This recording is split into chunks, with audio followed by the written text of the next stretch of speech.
All right, guys, you are watching the Operators Table podcast. This is officially our first episode, and so let's get into what the show is.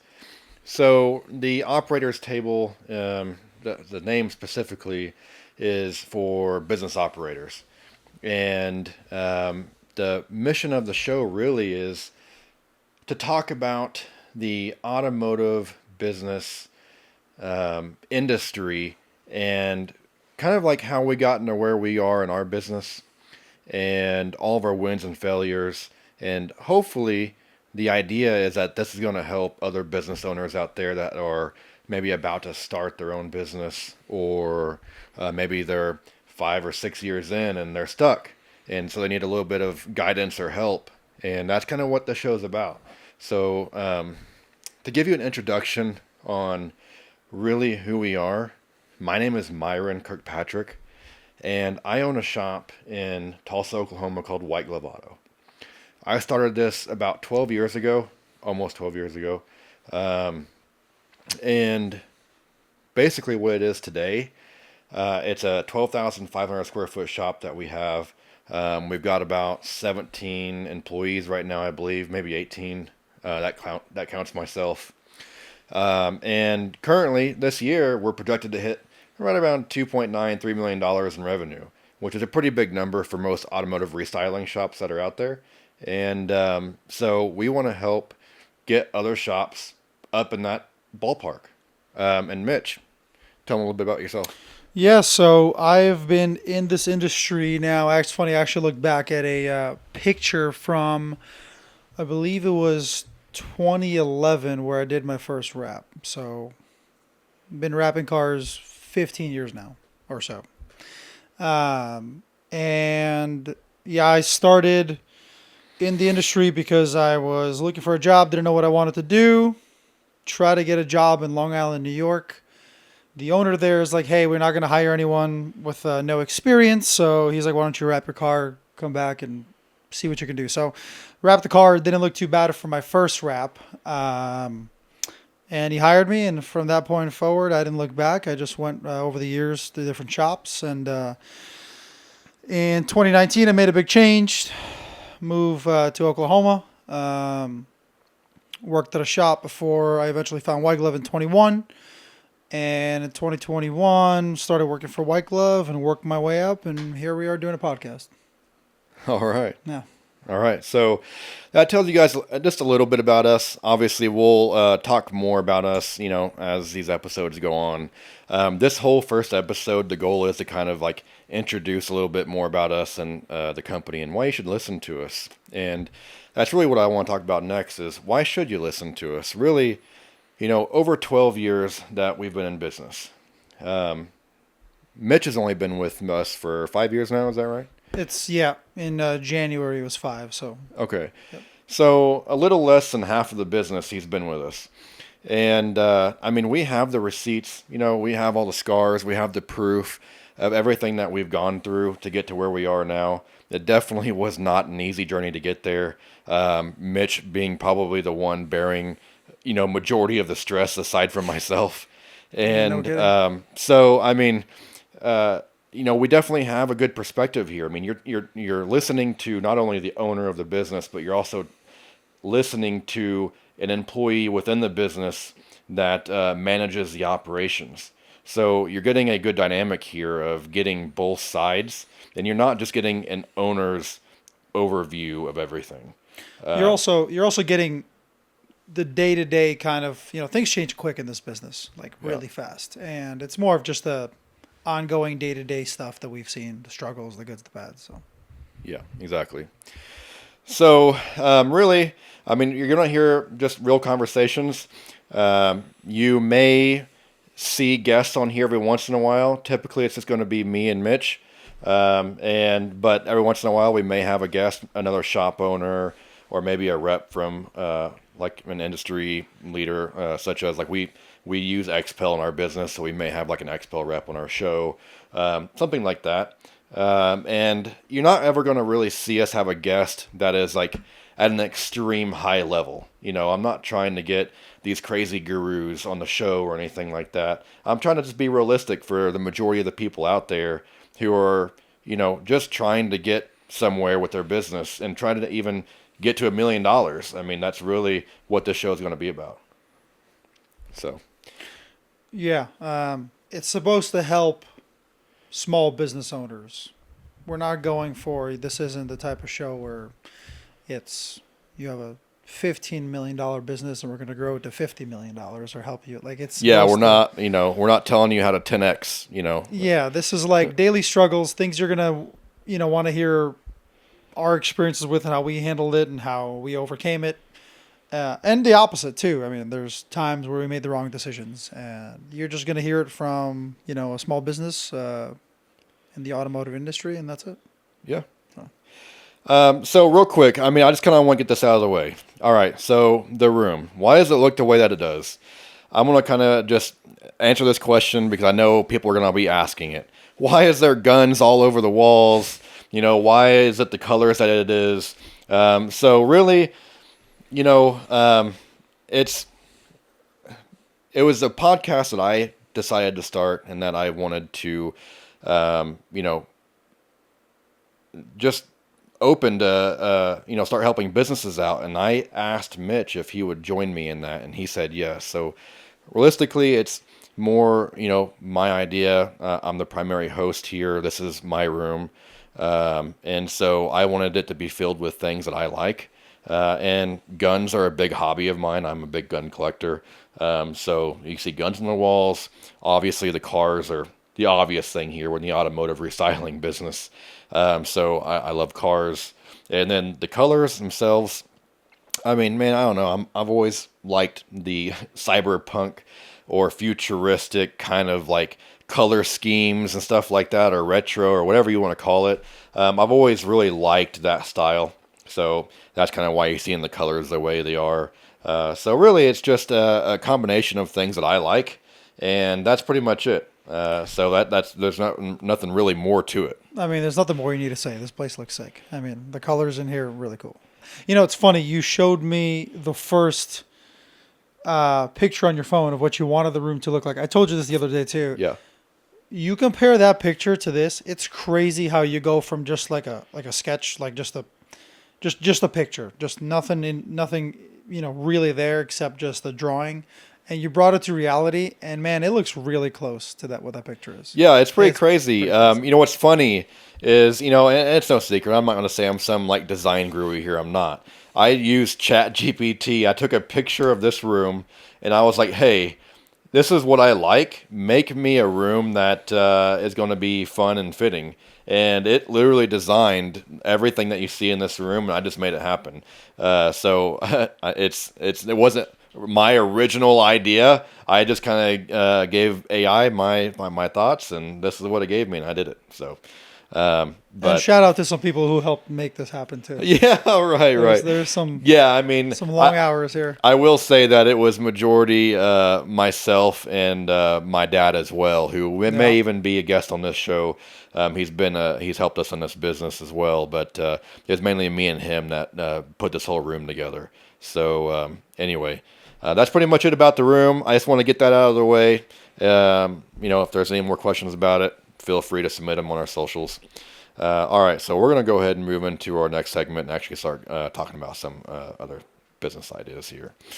All right, so segment 3, we're going to talk about how White Glove Auto started here. And kind of what I was doing right before I started White Glove Auto is I was like an automotive technician. I was working for Ford, and I went to a couple different Ford dealerships, and I was actually a technician. I've always kind of wanted to work on cars, and that was always my hobby in life whenever I was growing up, was working on cars. I loved cars. And I thought that was the career path that I wanted to take. And, man, it really ended up not being the path that I wanted to make because it started to ruin my hobby. I worked on cars every day, and then I no longer wanted to work on my own cars or anybody else's car. I just, it started to ruin my hobby.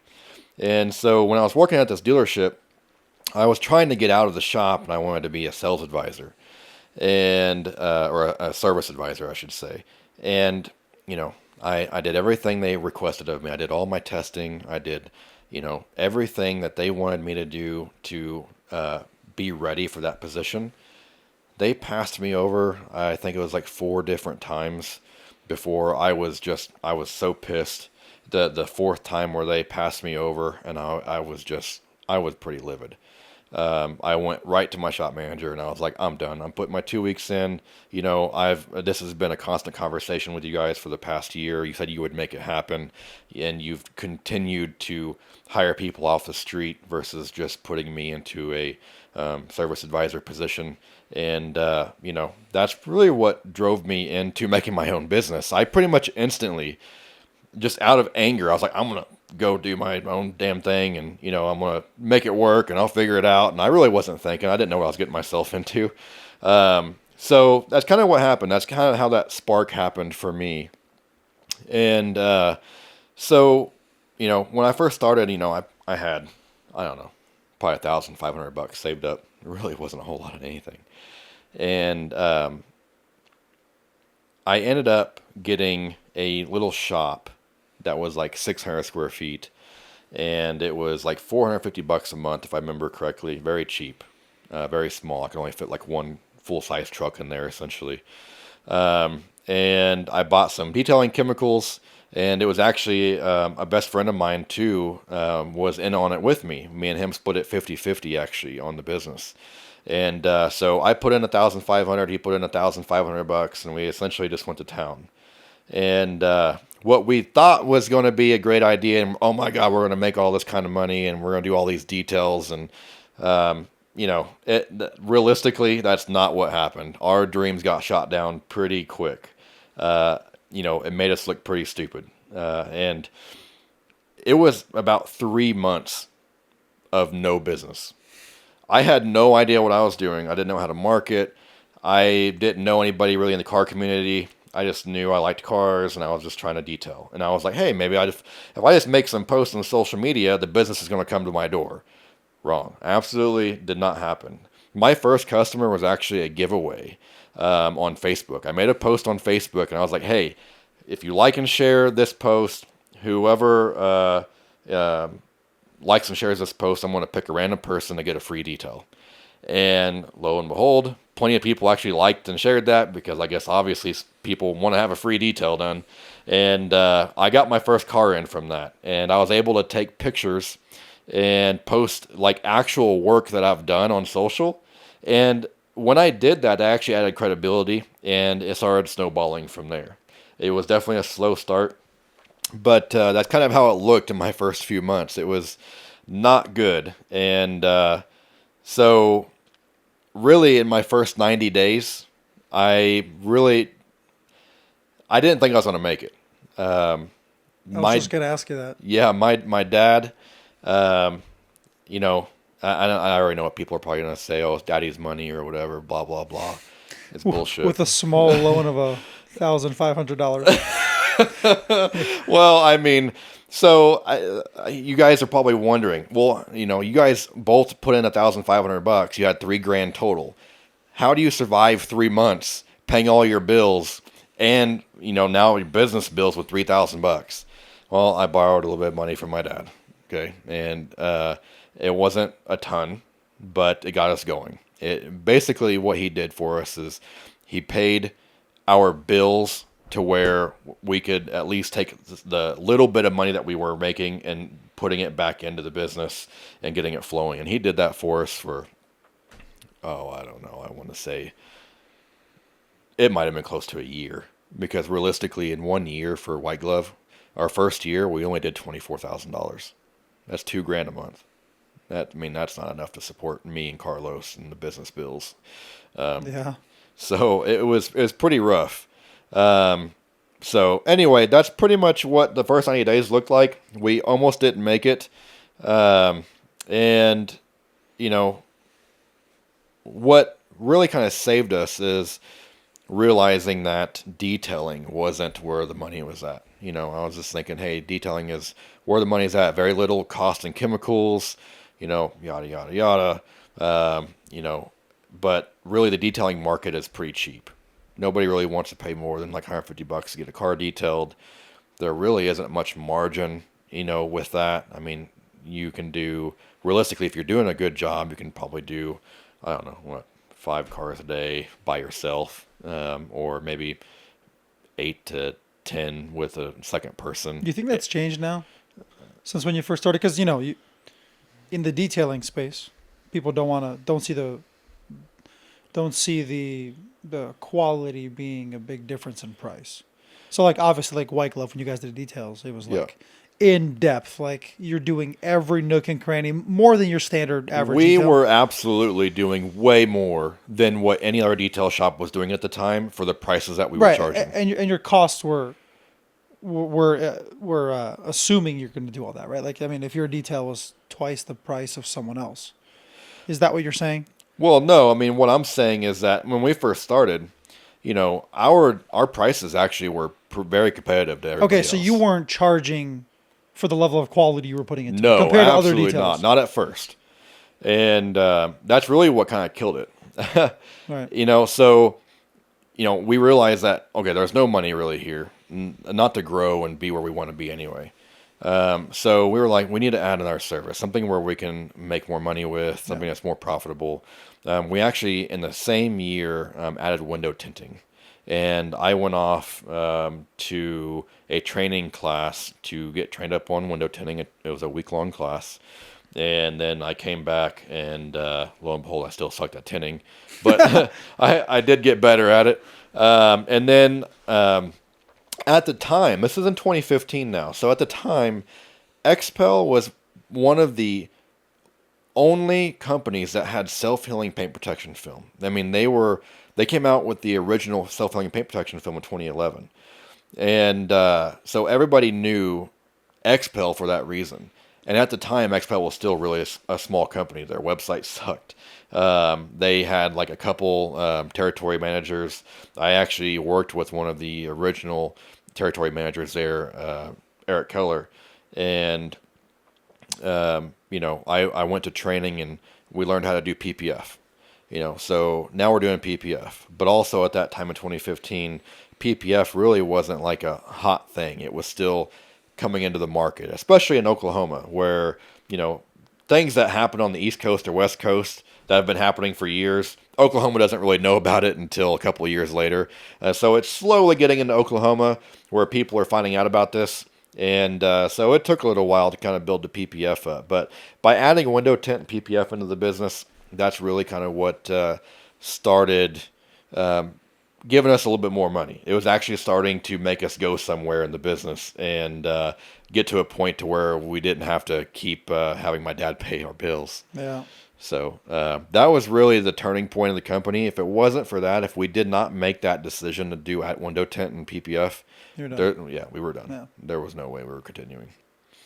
And it's hard to raise your prices to what your detailing should have been when you're brand new like that, right? Exactly. You can't just shoot the price up. And Exactly. You got to get some credibility and Right. some trust built up with Yeah. people first. So, yeah. So also, I'm trying to be kind of brief here. We're going to deep dive into some of these topics in later episodes. I'm just trying to give everybody kind of a rough overview of like what the company is and where we came from. I'm trying to let you guys know that this is a real story. I'm not just some guy here acting like I've owned a shop for 12 years. So this is real stuff. I actually hired our first employee. Was probably almost 3 years into business, and really, I think what hiring the first employee taught me was just that I couldn't handle everything on my own. Me and Carlos for those first couple of years were just trying to do everything ourselves. We at that point, 3 years in, we were actually doing some pretty good business, and we were trying to handle stuff our own, but we couldn't really do it. And so we ended up adding our first employee at the time, and I think that was probably one of the first hurdles that we had to jump through, as far as, well, at least me anyway, was getting an employee and making sure that we maintained the quality that we already had set for the first couple of years of business. Um, so that's really kind of, how that looked for the first couple of years. And also, even, I don't remember if I've told you this, Mitch, or not, but, me and Carlos started this business, who is my best friend, who we went 50-50 into this business. And it was at about the 3 year mark, maybe even 2.5 years in, where me and him had a probably I would say a difficult conversation, because you can tell that the passion for this business wasn't there with him, and you could tell it wasn't really what he wanted to do. And you could see the difference between him and I, where I was really passionate about this business and where I wanted it to go. And we just had to have that conversation where it's just like, man, do you want to keep doing this? It's like, do you really want to keep working on Yeah. cars for the rest of your life? It's like, it doesn't seem like that's what you want to do.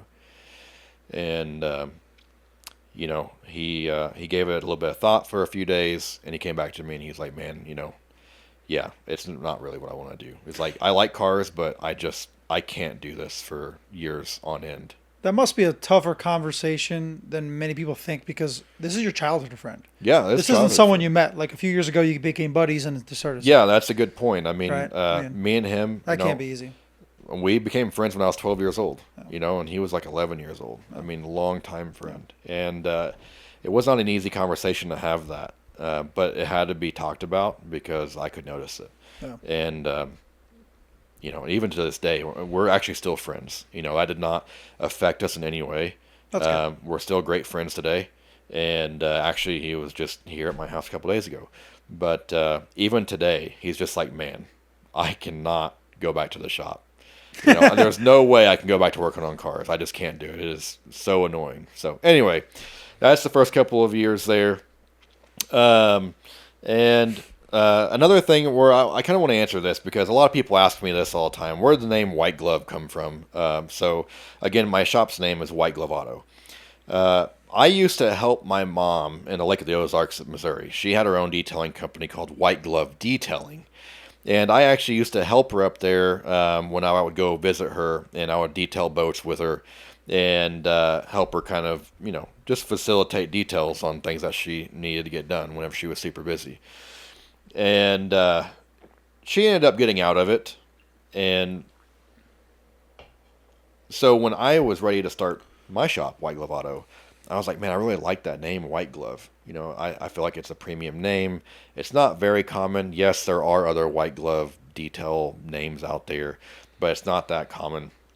And I didn't want to take white glove detailing, because I already knew from the beginning that I wasn't going to just do detailing. And so I wanted to have it called something else. So that's why I went with White Glove Auto. Just an overall, we do automotive restyling. So White Glove Auto. And it fits perfectly. I'm very glad I made that decision, because as of today, we don't even do detailing. So if our name was still White Glove Detailing, it'd be kind of awkward. Yeah. So that's really kind of where the name came from. That's why I went with that name. I really liked it from, when my mom did it. So that's where that came from. A lot of businesses that have something in their name that, over the course of years they change stuff around, but they don't change the name. Exactly. And now it's not directly connecting, which, yeah. Yeah. So that's pretty much it. That's about, I just going to give you a little bit of background there on the company. I want to talk about, in this next segment, some of our biggest wins and what's actually worked for us. Now, over the course of 12 years, we've had tons and tons of wins. Okay, I'm handpicking 5 of these wins just to go over right now. But I mean, there's so many more, and I couldn't be too picky. I just had to pick 5. I couldn't pick my favorites. So these aren't my favorite 5 wins, but they're just 5 wins that we've had, and we're gonna go over it. So really, during the company, one of our wins was really our operational win. And that was, again, like I said earlier, was realizing that detailing wasn't where the money was at. It was expanding into multiple other services. That's what kept us alive. That was our first win right there. If it wasn't for that, like I said earlier, we wouldn't even be a business at this point. And so, with that being said, that brings me to win number 2, which is going to be my hiring win. Really, it was probably about year 3, almost year 3. Pretty much right when me and my best friend split up in the business. I had Kristen, who's my wife, and my dad come in, and they actually started helping work. And so they were actually coming into the shop and actually doing shop work with me, doing installs. I was doing everything myself. I was doing sales, I was doing installs, I was doing everything. They were just working on cars. And those 2 people were basically like my ride or die in this business. And they stuck with me. I will say that, a lot of people say never work with family or friends, and I will 100% say that's true for a majority of people. I think what made it work with us is that, my wife Kristen and I myself, I think we were really good at separating business and personal life. We could be at business, and when we go home, it was don't talk about business, and it's just personal life from there. And we had a really good dynamic. I'm not saying it was like that every single night when we went home, but we tried to do that. And I think that's really kind of what made that work for us. And my dad, he's a pretty easygoing guy. He's pretty laid back. He doesn't really let any of that stuff affect him. You guys have a very, again, not everyone can pull that off. No, it's a very unique. It is a very, very unique situation. Yeah. I right now, even though it worked for me, I would not recommend that to anybody. Not a single person. I would say, hey, have your dad and your wife come in your business. There's too much risk involved, right? Too much risk. Oh yeah, it's too much. I mean, most people can't really handle that, and that's not really to be an insult to people. Yeah. But it's like it does. I mean, if you can't separate those 2 things, it's going to wear on your relationship. It can cause a bunch of drama. I've seen that in other shops, even here locally, and it just stay away from it. It could also cause drama, not just from the people within the same family relationship, but also like employees in the business. Yes, because it's not, it's unique where you have. I don't know how to really put it, but yeah, I mean, employees can get in the way of that too. Oh yeah, definitely. And it does get more complicated, especially when it comes to your working with your family in a business, and then you keep adding more employees because as you add employees, it adds more drama, and then as you grow, you put more drama between you and your family. It's usually not a good mix. Again, we handled it really well. So again, it's a very unique situation, but I would not recommend it for other people. And then also, later on, at about the 5-year mark, I hired a guy named Jay, and he started in 2020. And then after that came Mitch, and then after that came one of my other guys named Nick. And these 3 guys alone really set the trajectory for White Glove Auto onto the course that it's at now. And we'll talk more about this here later on why that is. But, really that's going to be my biggest win number 2 is the fact that I had my wife and my dad who was my ride or die, and they were with me, and we made it work. And then the fact that we brought Jay, Mitch, and Nick on, about halfway into the business. And I say halfway, as in halfway to where we are now. Right. But, so anyway, that was my another second biggest win. And then, I mean, on that win, as far as hiring goes, I mean, is there anybody else that I'm missing there that you think was really All right, guys. Sorry about that. You had a little cut there in the video. We had a camera issue. First episode problems. We tried to eliminate any problem beforehand, but we forgot to have the camera automatically switch over to the second memory card. So it filled the first memory card up and then stopped recording. Anyway, so we're back into it. I'm going to pick back up. I'm going to ask Mitch the question again is, so on our second win as far as hiring goes, was there anybody in your mind that you thought is a win that we've hired? Yeah, I mean, you brought up like the key pieces that move everything forward, but a big win for us in hiring was some of those shop employees that we currently have that are that are essentially, you know, leading the way in the shop. Yeah. They're very important pieces, and of course, without the shop side of things doing what we do best, you don't have a business right now. Yeah, absolutely. And, I wasn't really thinking, I guess, about our current situation. I was thinking more of just, earlier on. But yeah, I Yeah, mean, if you look at our team right now, we got a solid team. We've got a really great group of people. I really can't say anything bad about anybody on our team right now. Everybody's just been pretty flawless. Obviously we've dialed our hiring process in over the years. We've been able to bring on some pretty great people, and so that's kind of where we're at now. So yeah, yep, we do have a great team right now, and yes, absolutely, we wouldn't be doing what we're doing now if it wasn't for them. So yep. all right, well, so our next win is really going to be pricing. This is one thing that really changed the dynamic of the business as far as money making.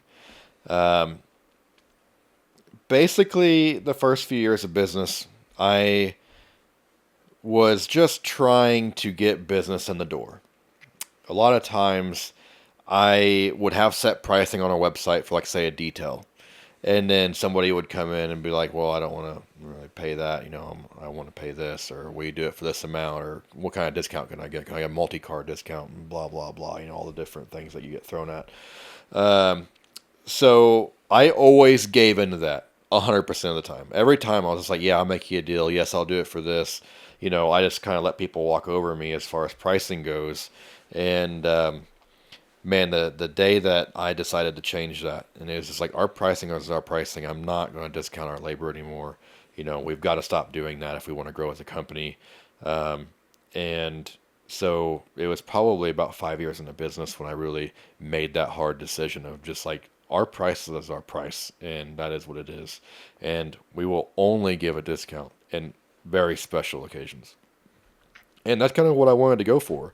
And that one moment, though, I really found out that I got rid of all the customers that always gave me the hardest time. Yep. And I got higher quality people from that. And it was an absolute game changer for the business. You got to know your worth. Yeah, exactly. And a lot of this happened also in 2020, whenever, this is right when COVID was happening. Right. We had the COVID shutdowns. I think it was like April or May of 2020. And labor prices started going up around that time, and then material pricing because of all the COVID crap going on. Everything went up in price. So we also had to raise our prices because of that. So it was a little bit of everything where it was just like, I think this is a good time for kind of like a pricing reset on the business. And so I think we nailed it on that one. And that really helped as far as, getting the business to grow to where it's at now. Right. Yep. Then going into our next win here is really our brand and marketing overall. We've really dialed in our marketing throughout the years. We've always been fairly big on marketing. I mean, probably from like our second year in business going forward, we started posting more on social media. We had Google ads rolling, and we were trying a bunch of different like advertisements. We actually did a TV commercial at one point. I don't even know if you know that or not, but Yeah, you spoke about it. That was just before I started. yeah, I want to say it was probably It- about a year or so. Well, no, I think it was probably about 2 years or so before that. yeah, I don't know if they were still rolling though those ads or not when I Oh yeah. started. Yeah, I mean, I did that TV commercial, and it only ran for, I want to say it was like 3 months is what I paid for. I mean, it was, I don't know, like 20 something $1,000s for me to do this thing. It was absolutely ridiculous. It was the biggest waste of fucking money in like white glove history. Yeah. Like it was so stupid. But we did it, and we now know that doesn't work, and we'll never do it again.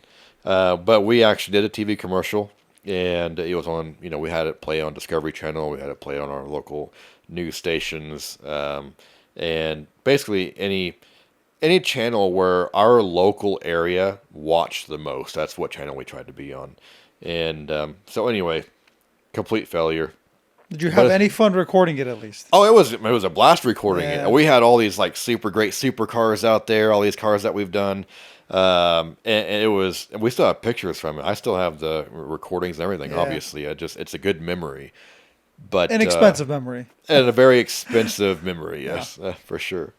But aside from that, I mean, we dialed in our marketing, social media, and Google Ads. Man, if you're wanting to scale your business and you're wanting to grow, you've got to do social media and you've got to do Google Ads. I will tell you right now, just real quick, the statistic shows that 90% of all internet users use Google for their search engine. 90%. Google has that much of the market cornered on web searches. That is absolutely mind-blowing. So you want to be on Google. You have to have a business page. You have to have reviews, and you have to rank well with Google. That is huge. So anyway, that's a different topic and a different segment for another episode. But I'm just saying that right now, it's massive. And then into our next win, really, this is the no that we said that actually paid off. And I think you actually were coming in right towards the end of this relationship of a customer that we had. It was I can't remember what the company was called, and even if I did know, I probably wouldn't say it anyway. But yeah, they did school buses and coaches. You remember that when we cut out all those pre-templates for like window tint on these coach buses and everything? I was around for the first few months of that. I mean, it was like, because we got to a point, because we've been doing it for like a year or so before that. And it was the biggest pain in the ass to do. I mean, this company wanted us to come out and template all the windows. They wanted us to do all these buses, like school buses, coach buses, like window tint the whole bus. Yeah, I went out with you one time to do a quote. They had a new bus or something they built, and we were looking at this thing, and it was a ton of work. Yeah. And of course, all companies like that, they have a budget, and you want to spend this much. And of course, you're looking at the labor on this job, and it's like, man, I don't have a choice. It's got to be X amount of money. Yeah. And they don't want to do it, so Yeah, and that's what it ended up being. Yeah. But before that, again, before I put my foot down on pricing, we just kind of caved into that, and we're like, man, I mean, we're going to shave our margins as much as possible. And we made very little on doing these buses, very little. And we had to go to them every single time, and it was a 30-minute drive from the shop. It was a 30-minute drive there, 30-minute drive back. And, I mean, we were going there, we were going there on weekends, after hours. It was an absolute nightmare, and we were doing this for a year. And, I mean, the margins we made were very slim. Yeah. And so we had to say no. It was like, we can't do it anymore. Which is probably tough to do, right? Because it is money coming in. It is a customer, a repeat customer. So you have to have that confidence to say, hey, I'm going to turn down this work. Yeah, because there's multiple things that happen there. You do have constant revenue coming in. And it's a good customer. I mean, they keep having you come out, right? And then also it keeps your employees busy, and you're able to give them a bigger paycheck or a paycheck at all because they have consistent work. Right. And so to say no and say we're not going to do that no more was a pretty hard decision because it's just like, we are losing that. Yeah, and you have to find a way to gain other business in. Yeah. To replace that essentially. Yeah, right? and that's what I was afraid of was, if I say no to this business, is there enough business out there for me to fill that spot? Right. Because they kept us pretty busy. So at the time, because I was still new to White Glove there, did you already know that there was business to replace that, or was it a risk? It was definitely, I think, a little bit of a risk. Yeah. I mean, we had our busy months. Yeah. I mean, we had crazy busy summers, but the buses kept us busy throughout the winter as well. Yeah. And man, it just it's not like we just said no, like we're not going to do it no more. We tried to retain them as a customer, but we were just like, hey, we have to charge these prices moving forward, right. Otherwise you're just going to have to find a different shop. And ultimately, that's what happened. They didn't want to pay those prices. They were like, man, our margins are slim as it is as well. We don't sell it to the schools and stuff that we sell these buses to at a high markup. We just can't do that. And so we respected the decision, and we just said, all right, we'll part ways. I think when you have businesses that are smaller, maybe less overhead, you can then afford to settle at their price point because if your margins are still healthy. exactly, if you're a one-man show or a two-man show, okay, maybe it's worth it for you. Maybe if you're already mobile, Right. It's worth it for you. We're not a mobile shop. We have a shop, and that's it. We're not. We don't go Yeah, out you were and do packing up a stuff. box of tools and taking it out. You weren't ready for that. Yes. Neither were you really trained on that. Like the tinners that you had in the shop at the time. I mean, tinning buses or any kind of commercial tint, any fleet tint is Yeah. different than your automotive tint that we're getting in the shop now. Oh yeah, absolutely. So really, it's like, if you're being honest, it's like we didn't have the fastest installers doing those buses that we Yeah. could. I mean, you did enough of them where you kind of found Yeah, we ways got to quick make. at Yeah, you got quick at it, but ultimately, it's not your bread and butter. Right, exactly.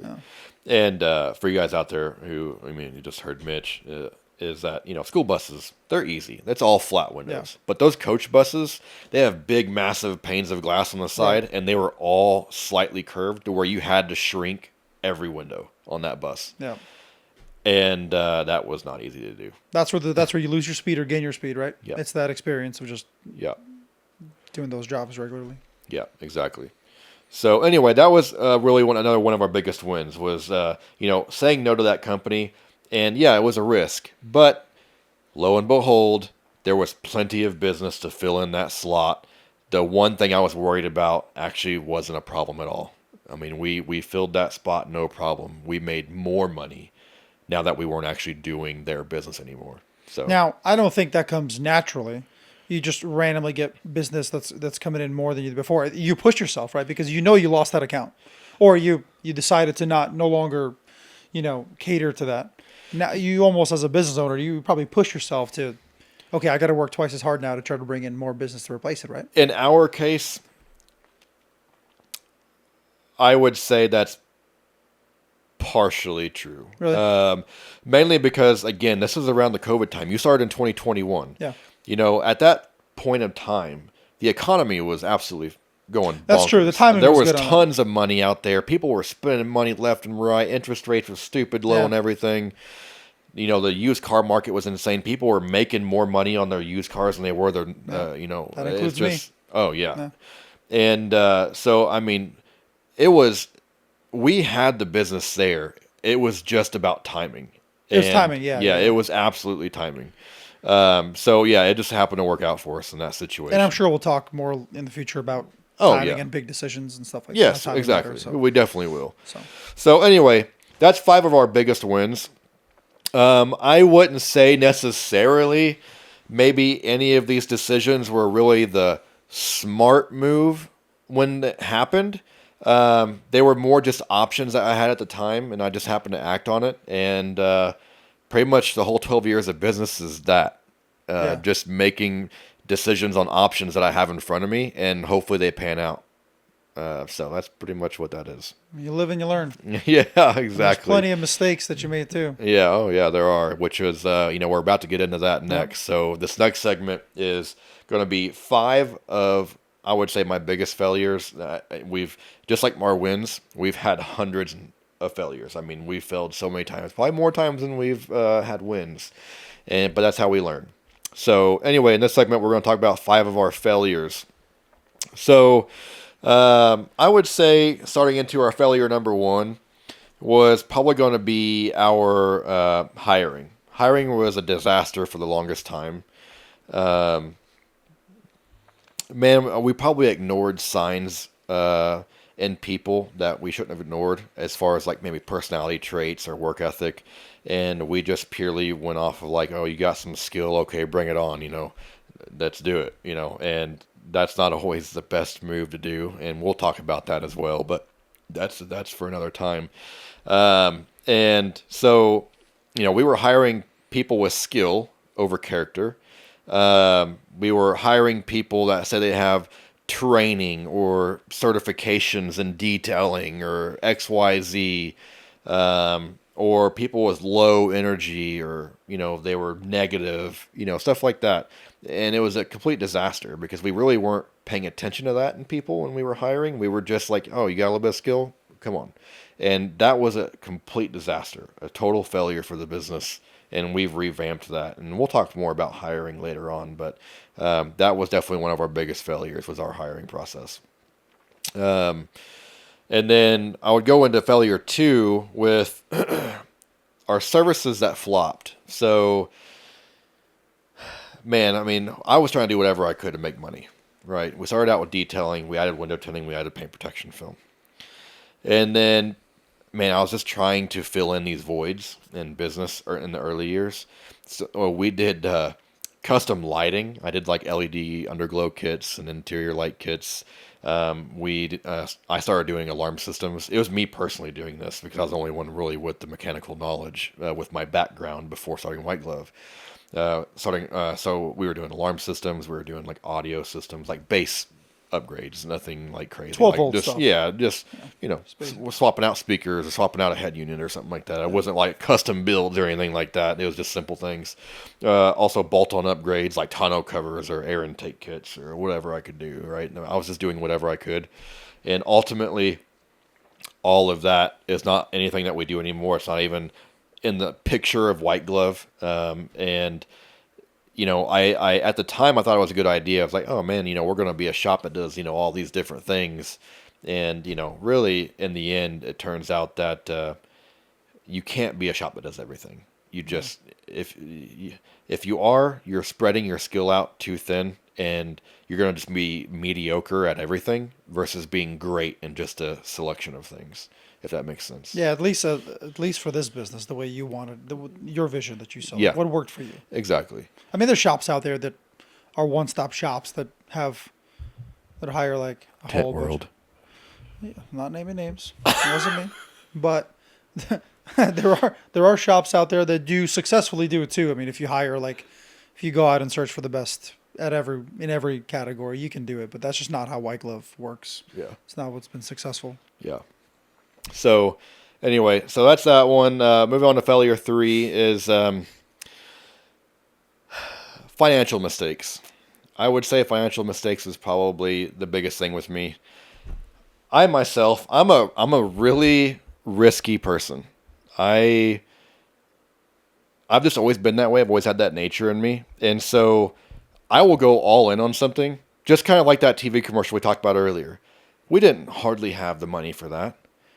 Like, I spent every dollar, and I had to pay it in payments. Like, I couldn't pay it all at once. I spent, like, every extra dollar we had to pay for that commercial, and it was an absolute failure. And there was many mistakes like that we've made throughout the business. I was just like, man, this is going to be the thing that does it for us. I drop all this money on it, and then it flops. And it ends up being a total financial disaster. And this actually added up to be a bunch of debt. And, we'll probably talk about debt at some point. Even currently, we're 12 years in business, and I'm still paying off a good chunk of debt. And, but, glad to say that in about a year and a half, we'll be debt free. So, I mean, we're almost out of that hole there. And, so financial mistakes, definitely probably one of the biggest failures that I've faced. And, that's just on myself. I'm a risky person. Like I said, I've always been willing to do that. So then failure number 4. Let's talk about the, really, I guess this goes back to that same customer that we talked about earlier. Mm-hmm. Was that coach and bus company. We did that stuff for a year and a half, and when we finally said no to him, it was great, right? That was a win. But it's also a failure at the same time because we should have fired them a lot sooner. We shouldn't even have took the contract. That was a failure in itself. Because, how do you know though, right? Did you? I knew pretty quick. Once we started doing this, like the first 5 or 6 buses, you're like, oh, it was what just do we like, get oh into? yeah, I was like, what the hell did I just do? Yeah.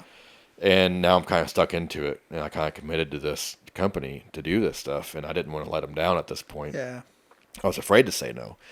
And that was probably one of my biggest failures because that caused a lot of undue stress, not only on me, to try to facilitate that sort of, job.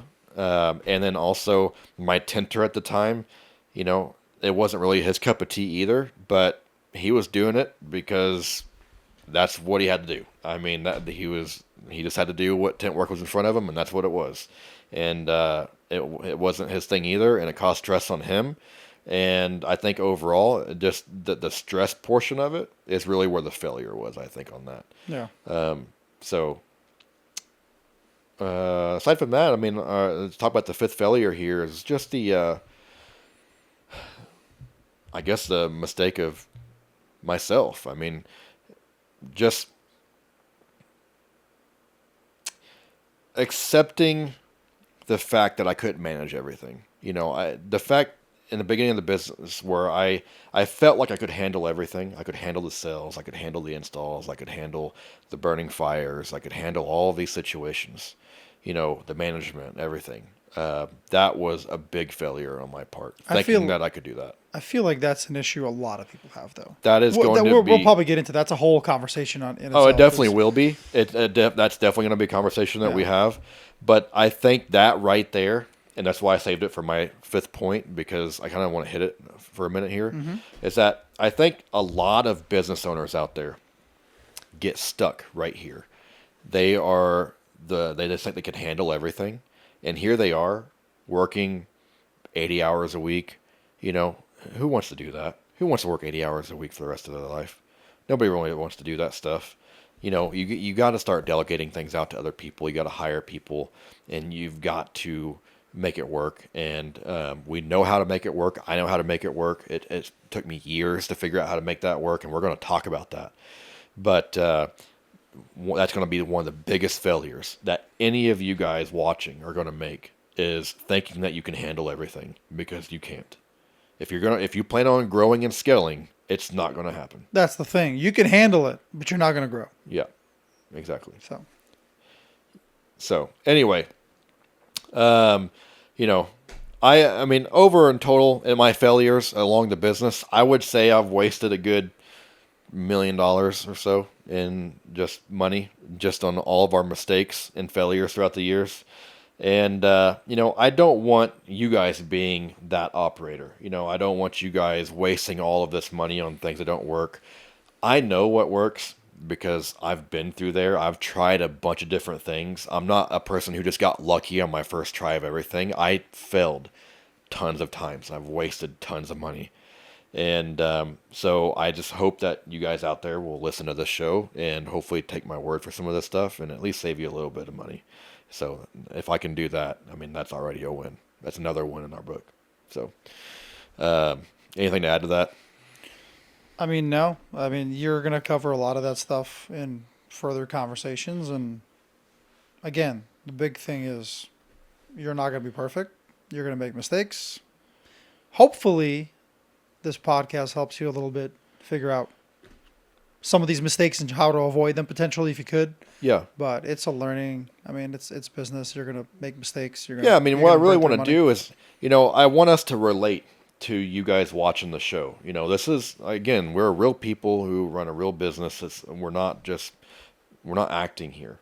Yep. And we've been through this, and we want to mesh with you guys and relate to you guys in these scenarios. And, I think that we're going to do that. I mean, these are real conversations. A lot of these business owners out there who start podcasts will talk usually about all their wins and very little on their failures. I'm going to be completely transparent.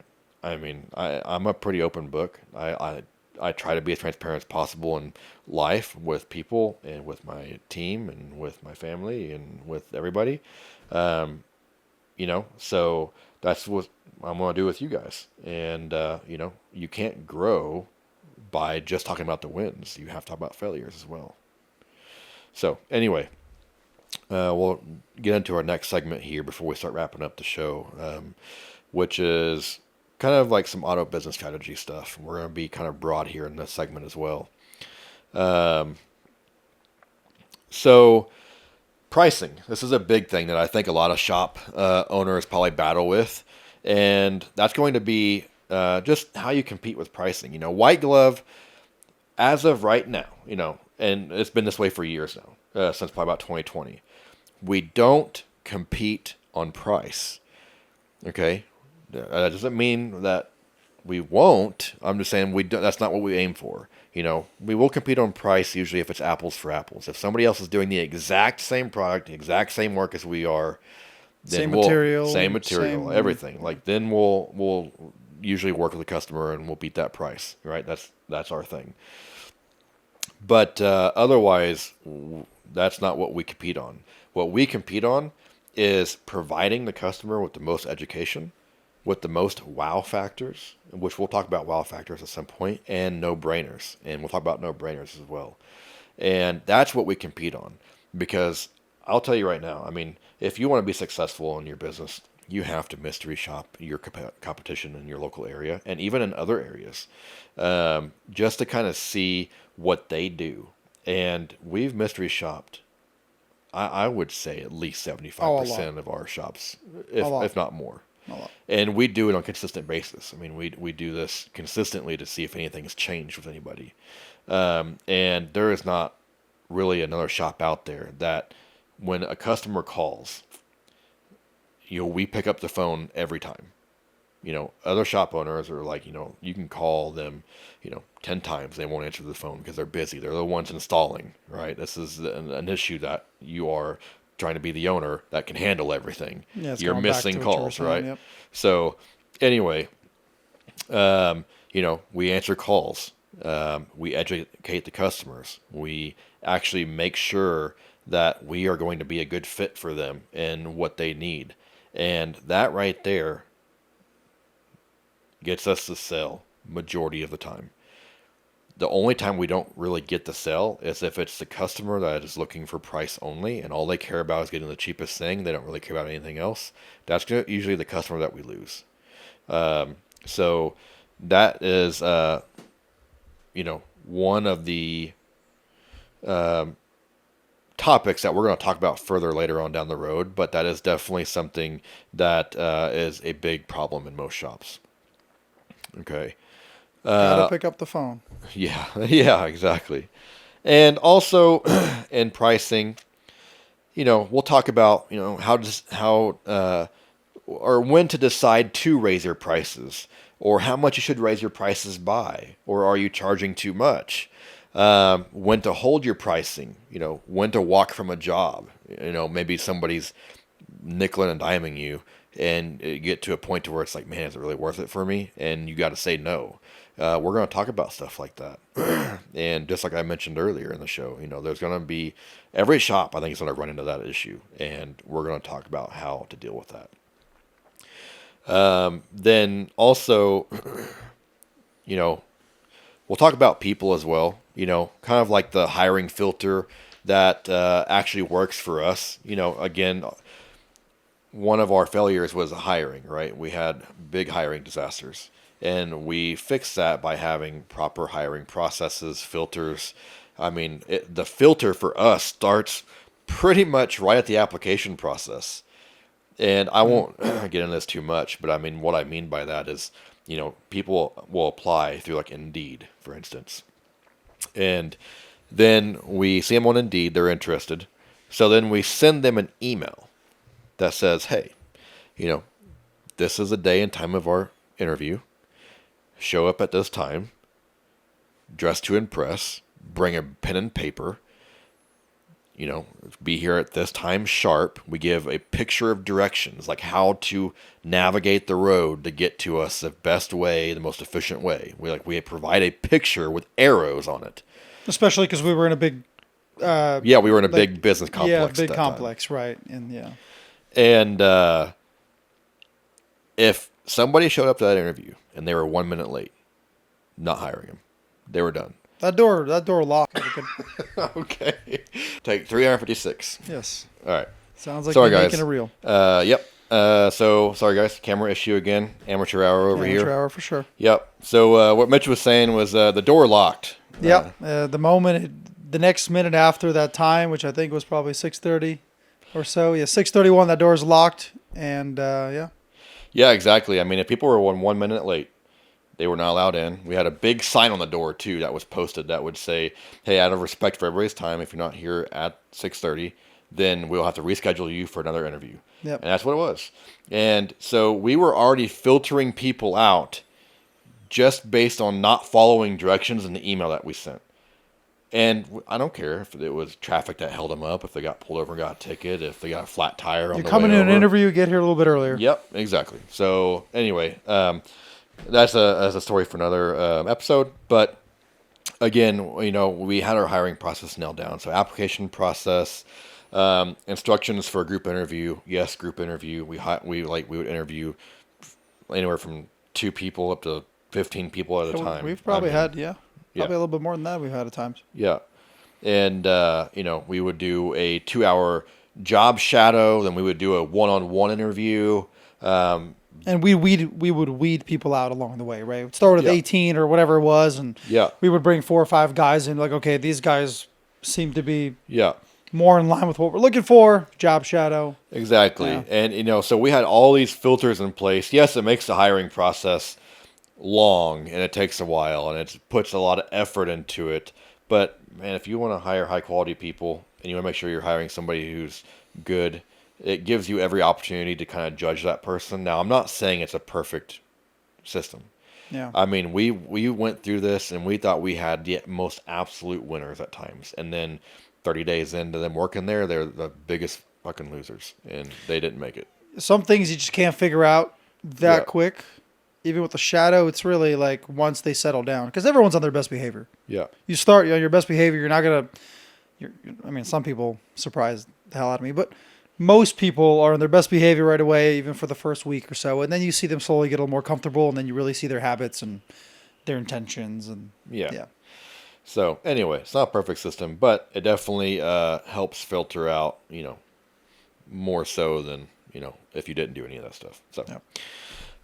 And then, another thing that we'll be talking about is, you can't operate an efficient business and scale if you don't have, standard operating procedures or checklists or processes for how you do things. Everything from how you detail a car, wrap a car, center coat a car, how you open the shop, how you close the shop, how do you clean the bathroom, what do you say on the phone, do you have a phone script, all of these things, all of these systems you have to have in place. And this is what gets the owner pulled out of the business because you're extracting your information as the owner out of your head and you're putting it on paper for the rest of the team to follow. And that's how you know your business is going to operate at least 80% of what you would do. If you're 100% and your business can operate at least 80% of your capacity, then that's a win already. No matter how hard you try, I don't think you're ever going to get 100% effort out of your entire team like you as the owner. That's another topic we'll cover. I'm Yes. sure that's a lengthy one because Yeah. you are now, as the owner, you're trusting everyone below you to not only follow the checklist or fill out the checklist, but also follow it correctly and the steps that it needs to go in. And Yeah. this took so long for White Glove to create all the procedures it has now. Yeah. But there's essentially a procedure for every single thing. So. And this isn't to, I guess turn anybody off from wanting to do this, but I mean, it took us years to dial in these checklists. Oh. I mean, so many, like we do a checklist and then in a couple of weeks we had to make a change. And then we had to make another change and another change. And, oh, wait, this checklist is now redundant. We're going to make a completely new checklist because so many different things have changed. It was constant changes until we finally got it dialed in. And, we'll get into more of that. But that's what we're going to talk about is how do you make your business efficient? How do you get what's in your head as the owner out on paper for your team to follow? And then customer experience. We, as our shop goes, we spend money where most shops won't spend money. We spend money on customer experiences. We talked about earlier how we've mystery shopped, like by calling other shops and seeing how they interact. I've actually visited shops myself in person, and majority of these shops, their shop floors are nasty. They have rags all over the place. Things are disorganized. The front lobby is very unwelcoming. I'm not saying every shop is that way, but majority are. They're just boring. Yeah, or they're boring. Exactly. Right? A lot of the same thing you see in this industry. Yes. And so we put a lot of money into customer experience. So that goes as to our content creation as far as like our social medias. And, I have a full-time video editor. He's, a complete badass on what he does as far as video editing goes.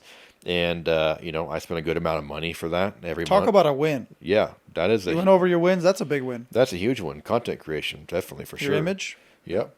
And then, social media and Google ads. All of that's customer experience. Having the proper marketing out there, things that are actually accurate and make sense to the customer, and isn't confusing. Having a pleasing atmosphere when they walk in. Like if they walk in and the place is nice, is organized, it smells good. It doesn't smell like shop chemicals. If you have music playing in the background, not like loud or anything, but subtle music, so it doesn't seems too quiet in the lobby area. Kind of fills the atmosphere a little bit. You know, Conveniences for customers, such as like, well, for the longest time we paid for Ubers. That was one of our purple cows as a business is. We still do sometimes. We still do it. Yeah, we still do it. A customer drops off and we're like, hey, we'll pay for your Uber just one time. It's just like, hey, from the shop to wherever you need to go, we'll take you home or wherever within 20 miles.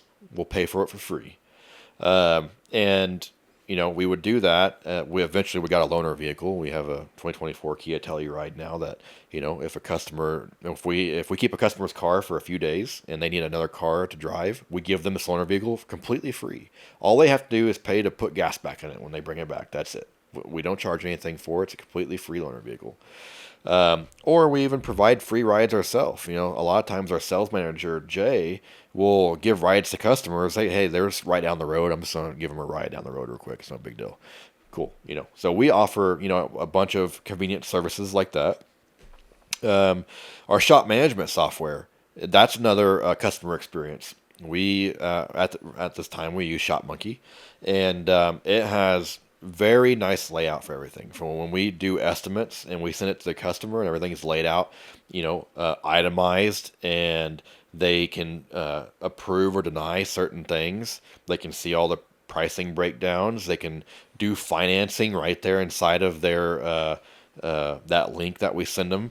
They can pay with a bank account. They can pay with a credit card. They have so many different options to them just in that. And that's already a customer experience right there. People comment on that a lot. Yeah. How easy it is to read and understand. Yes, just exactly. User friendly. Yeah, exactly. So, that's something that we pay for, and that's several $100s a month for that software. Yeah. I can't remember. I think we pay like $500 a month for that. We're on an enterprise because we have, if you're a smaller shop and you have 2 or 3 employees, it's probably going to cost you $150 a month or something like that, which is completely worth it in my opinion. If you're out there and you're just using Square or Stripe and you're sending them like these little things, that's not really a good customer experience in my opinion. I don't know. All these things you spoke about, from how your sales guys sound on the phone to what your shop looks like when the customer comes in to all these little conveniences you do for them. Yep. That draws in the customer you want.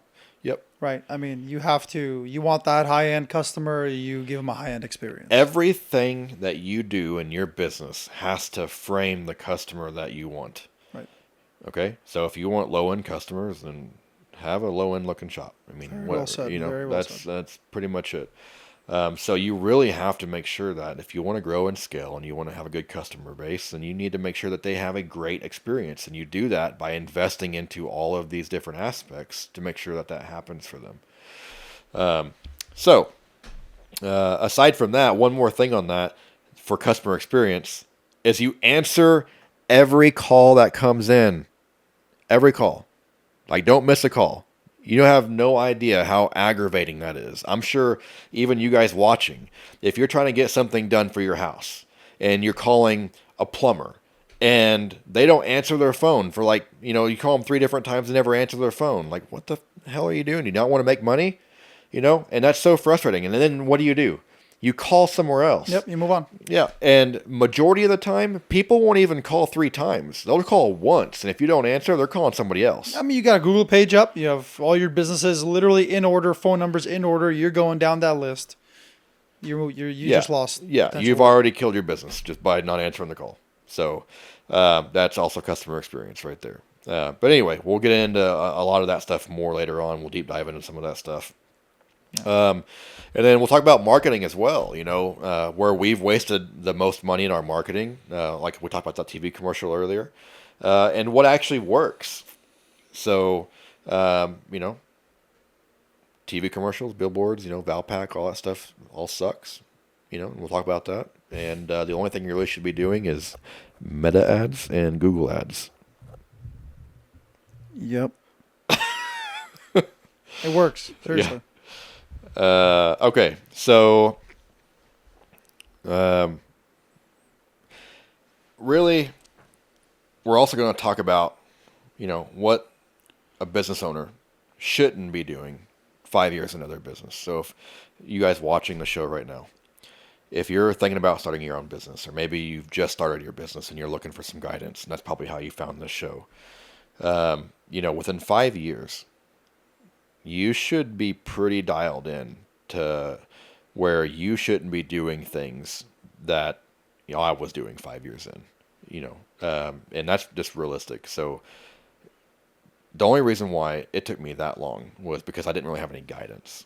I didn't look for guidance. I was, again, that guy who was just like, I can figure it out myself. I can do it all myself. That's what I'm going to do. And, it wasn't until I actually started getting some business mentors, and when I did that, it was a game changer because they really opened my eyes to what a business owner really is. And so anyway, we'll talk about that, where you should be at within 5 years of starting your business. And we'll talk about why most business owners don't let that go. Again, I was one of those business owners. It's tough. Yep. So, Mitch, Yeah. What are the top 3 things that you would change tomorrow if you had the checkbook? I talked about all these points as an owner about what's important to me. What are 3 things that you would put money into? You mean in the sense of on top of what we're already doing now? Yeah, what would you either change about what I do, or what would you add on top of that? Good question.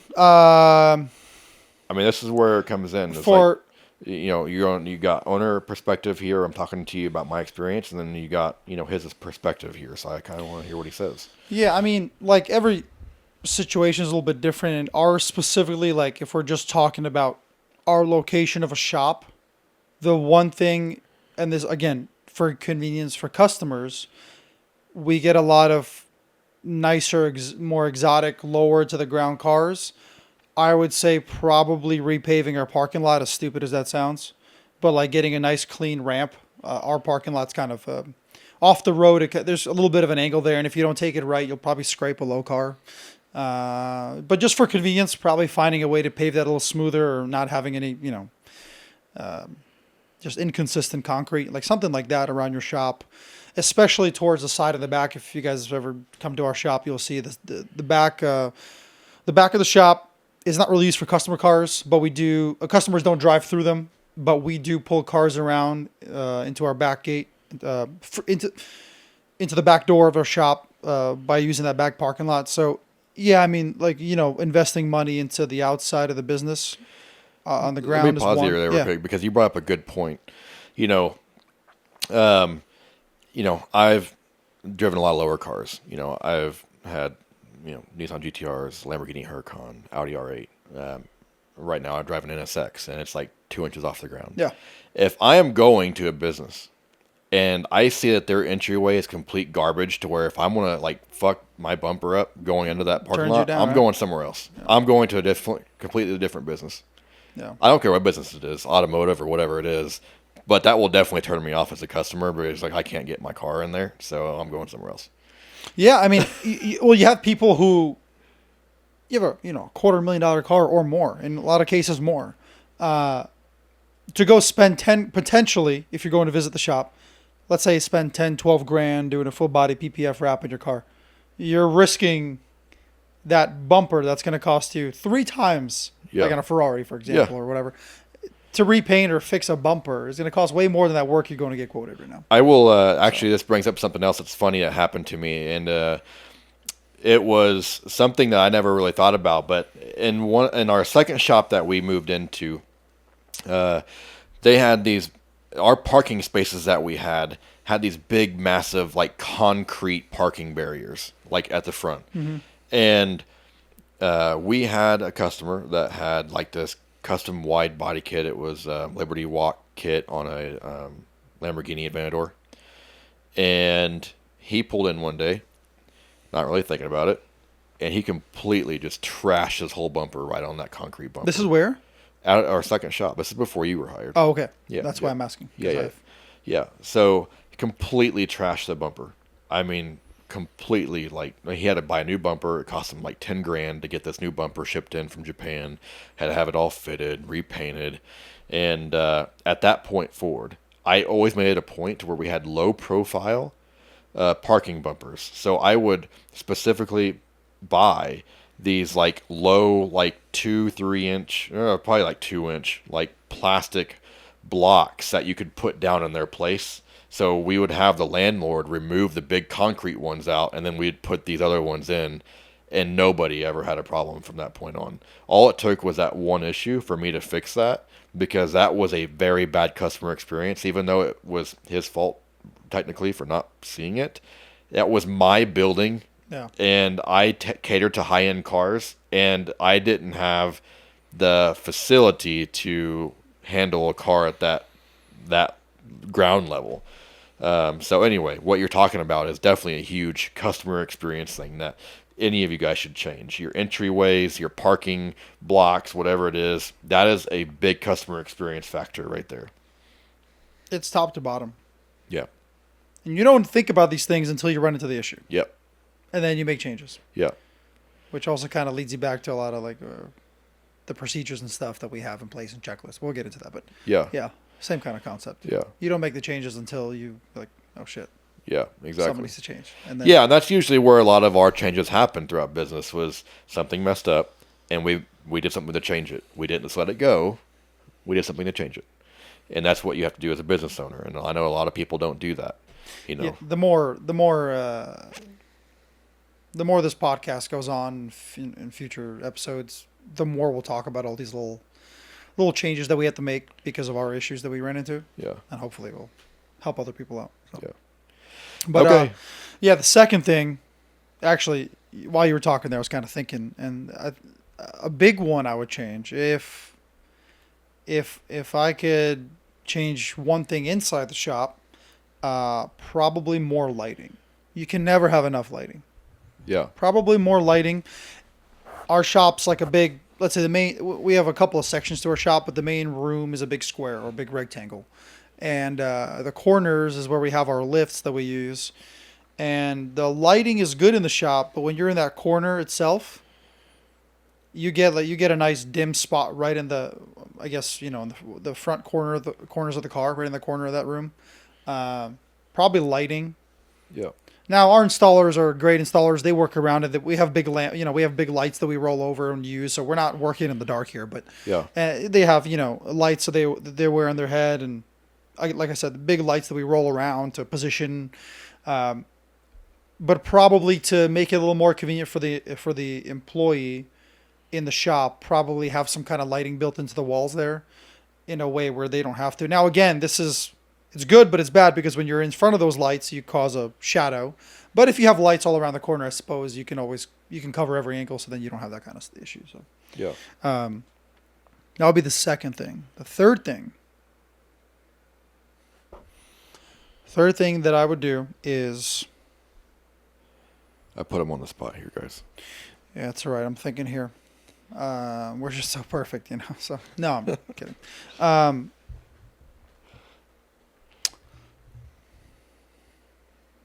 Oh, I got one. All right. So, third thing I would invest is a bigger desk for me. No, but I just kind of want to throw that in there. Oh, okay. Yeah, gotcha. No, I don't really know. I mean, I mean, guess like it's kind of hard for him to say something right now, just because, we're 12 years in the business, and we've fixed majority of these problems. Now, I will say we just moved into this building August of 2024 that we're in, and it's the largest building we've ever been in. It's a standalone building, and we're still doing improvements to it to make it how we want it to be. And there's not really a whole lot. I got one.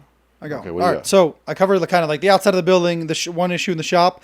I would say in like the main lobby area, if I were to do something different or if I were to spend money somewhere, we have like these big, we have like a waiting area for customers. We have like these big circle tables similar to this one and chairs all around them.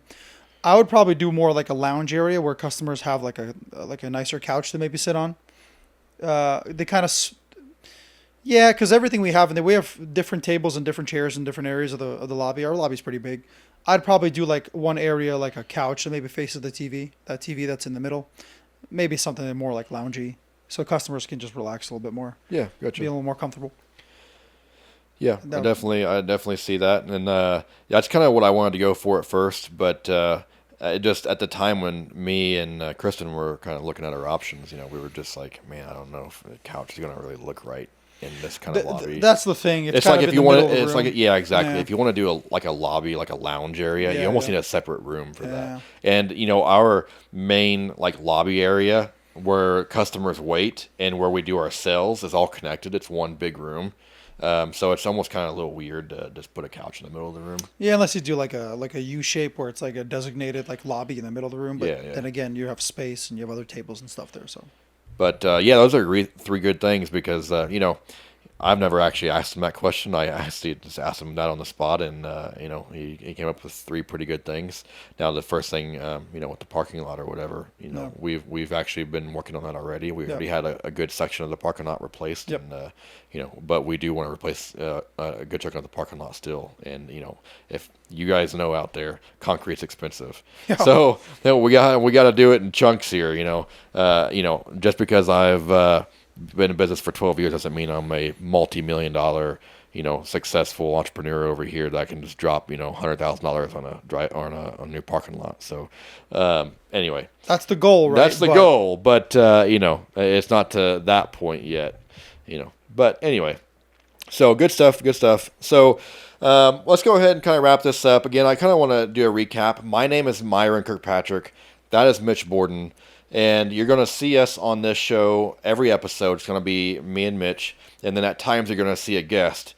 So that's what you can expect. It's always going to be automotive business related. And I really suggest that really any operators out there that are looking to start their own business in the automotive industry, or maybe they're stuck in their business, I suggest they look at this or watch this show. And I hope that you guys would share it to people and try to get it out there. This isn't just for automotive restyling. Yes, that's our background is automotive restyling shops. But these systems that we talk about are going to fit mechanic shops, body shops, audio shops. All types of stuff. Anything automotive. So it's not just restyling. So keep that in mind. But anyway, that's just a recap on, again, who we were. And as of now, if you guys want to watch our second episode, which I highly suggest, next week, you're going to learn why I fired 90% of my team and how that made my business boom. So if you want to watch that episode, I highly suggest tuning in next week. Otherwise, until then, please like and subscribe to our show. We'd greatly appreciate it. Again, we're new. We would like to get out there. So doing that is really going to help spread our show out. Share with at least one other shop owner. If you know a shop owner, please share it to him. If you're an employee, share it to your boss. Just try to share it to one person is all I ask. We're here to help. Yeah, exactly. DM us a topic that you might want us to cover, like on our social medias. We also have an email called theoperatorstable@gmail.com. You can email us in a topic that you might want us to cover, or you can just reach out to our social media pages, which you can find us on Facebook, TikTok. You can find us on Facebook, Instagram, all the main socials out there. So just DM us, and we'll try to get to everybody that we can. We do want to do sessions or segments where we answer you guys' questions and concerns that you guys have out there. And so we will have that. Overall, we're here for you guys. We want to help you guys out. So please, like I said, share us around and send us what topics you want us to talk about. But for now, it's another show in the books. Yep. And remember, guys, if it's not working, it's probably you. We'll see you guys next week.